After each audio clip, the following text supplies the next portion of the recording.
Hi guys, to another episode of Dimitra's Dishes. Today we're making a very impressive tart that's made with puff pastry. It's a pear frangipane tart. Sounds fancy, looks fancy, but it isn't fancy to make. So easy with basic ingredients. I'm going to teach you how to do it. Let's get started. All right, so we're going to start off with a package of puff pastry, and usually it comes in a pack of 2 pieces. So we're making 2 tarts. If you want to make 1 tart, that's fine. Then just wrap one portion back up and put it in the freezer. Just wrap it tightly with plastic wrap so that way it doesn't go bad. But even if you're doing a brunch or a lunch or a dinner, and this is going to be the dessert, and even if it's for just 4 people, if it was me, I would make 2 because everyone loves these. They taste delicious with coffee the next morning.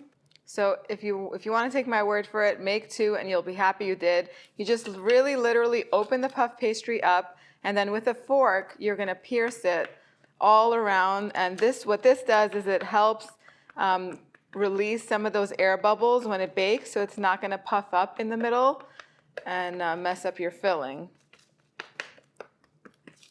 There's one.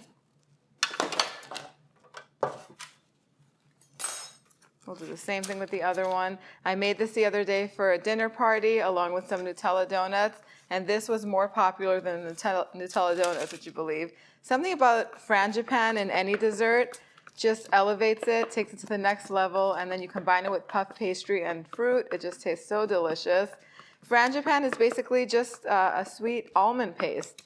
It's so good. Okay, so that's done. Doesn't get easier than that. Now, to make the filling, the frangipane filling, you need 4 ounces of butter. And to that, I'm going to add half a cup of granulated sugar and 2 eggs. So I melted the butter just so that way everything incorporates easily. And everything goes into a bowl. You don't need a mixer or anything. That's what makes this so easy.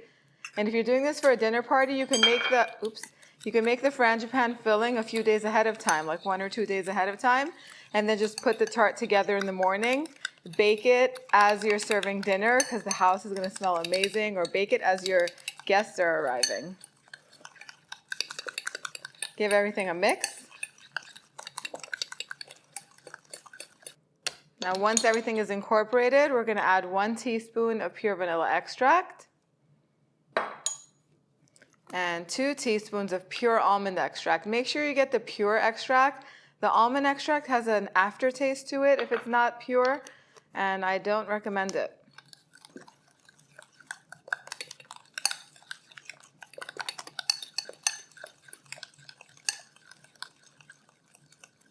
Then I have 1½ cups of almond flour. This is sold in the baking section of the supermarket.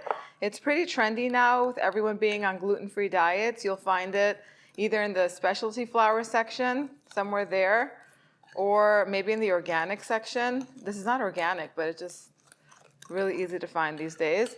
Now I'm just going to zest in some lemon zest because lemon zest really elevates this, brightens it up. Almond tends to be a little bit heavy. Almond flavors are heavy, and if you add citrus zest to it, it just brightens it up and just makes it taste so much better. I'm using lemon, but you can use any kind of orange, clementine, tangerine. They all go well. And that's it. The almond paste is ready. It's just that simple. Now, very simply, I'm just going to divide the almond paste into 2 portions and put each one on top of each piece of puff pastry. And then the last thing that I forgot to do was I'm just going to score the edges. I'm going to go all around the puff pastry and go almost down to the bottom to sort of create a little bit of a crust.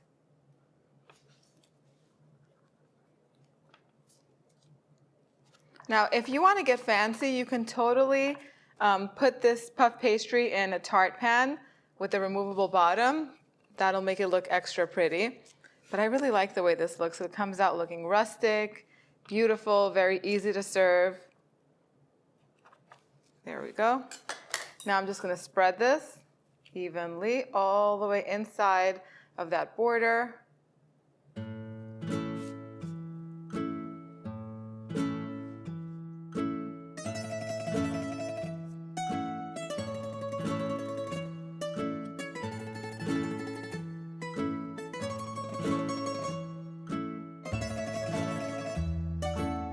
Then I'm using some pears. These are Bartlett pears. Bosc pears are also really good, which are the ones with the browner skin.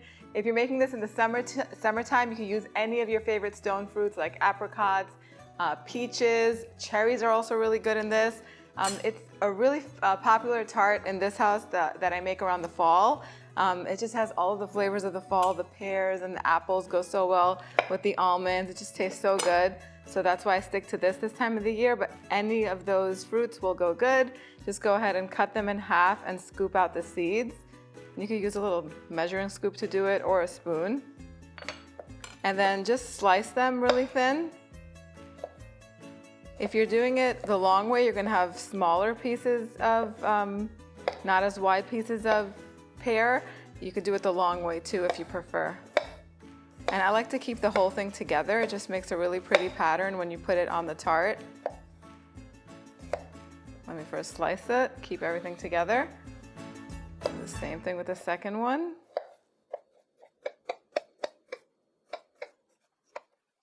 I'm a neat freak. I like to clean as I go. I feel like if this stuff gets stuck to the bottom of the pan, it'll turn black in the oven.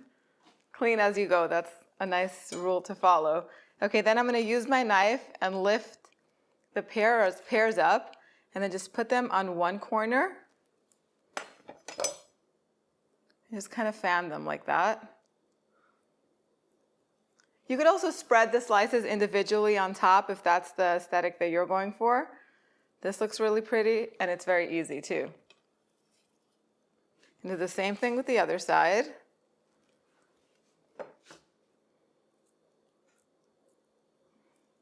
Go ahead and fan them towards each other.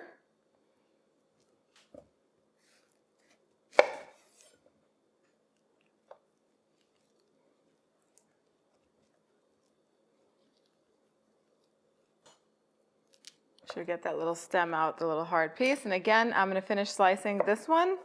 And then I'm going to slice two more. You can fit two pears on each tart. And again, I'm going to arrange them on there in a really pretty way. And then I'm going to show you what they look like as soon as I'm done. See how pretty that looks? I like to have a few empty spaces. It just looks really nice once it's done baking.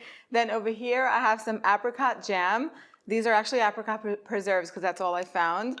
And I added about 2-3 tablespoons of water to it. I microwaved it. You could also warm it on top of the stovetop just to thin it out a little bit. And then I'm just going to brush the pears with the apricot jam. This is just going to help them cook and become really nice and golden. It's also going to make them a little tad bit sweeter. If you don't have apricot jam or if you don't like it, you can use apple jam, or you can just sprinkle the tops of the pears with some granulated sugar. That'll work too, or you could leave it plain and not sprinkle it with anything. Cinnamon sugar would be nice too if you want to give it that fall vibe. Okay, I'm going to continue cutting the pears for the other tart. My oven is preheated to 350 degrees Fahrenheit. These are going to bake in there for about 45 minutes or until the crust is nice and puffed and golden. The pears are going to be fork tender. It's just all going to be beautiful. I'm going to show you what it looks like as soon as they come out. So the tart took exactly 45 minutes to bake. I let it cool for at least 15 minutes on the side, just so that way it's easy to transfer to a serving dish. I like to serve this really rustic on a nice cutting board. I have a few different olive wood cutting boards, and I just love to serve food on them, but you could serve them on a platter, serve the tart on a platter, or whatever your heart desires. I also like to cut it into 4 pieces. I feel like 1/4 of this tart is the perfect serving. Taste it and let me know. I don't know, I can't have less than this. I can probably cut a little sliver and think I'm gonna have less, but then I end up eating the whole thing. I cut it into 4 pieces, so if you're serving 4, make both tarts because this is delicious. Your guests might want to take one home for the morning. Make some Greek coffee like I just did, and time to dig in. Oh, one more thing.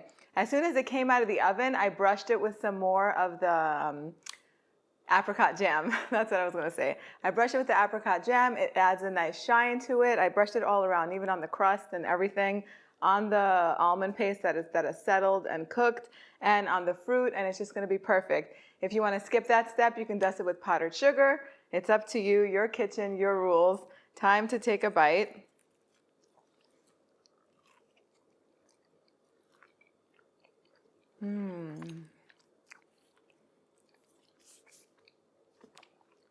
Delicious. The puff pastry is buttery and crispy. flaky.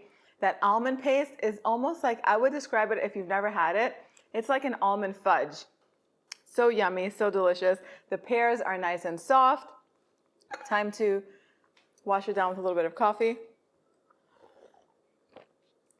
Delicious. I hope you make this for your friends and family and that you let me know what you think in the comment section down below. If you have any recipe requests, post them as well. I do add them to a long running list that I have, and I get to everything as soon as I can. Thank you guys so much for spending time with me today. I'll see you all next time. Gracias.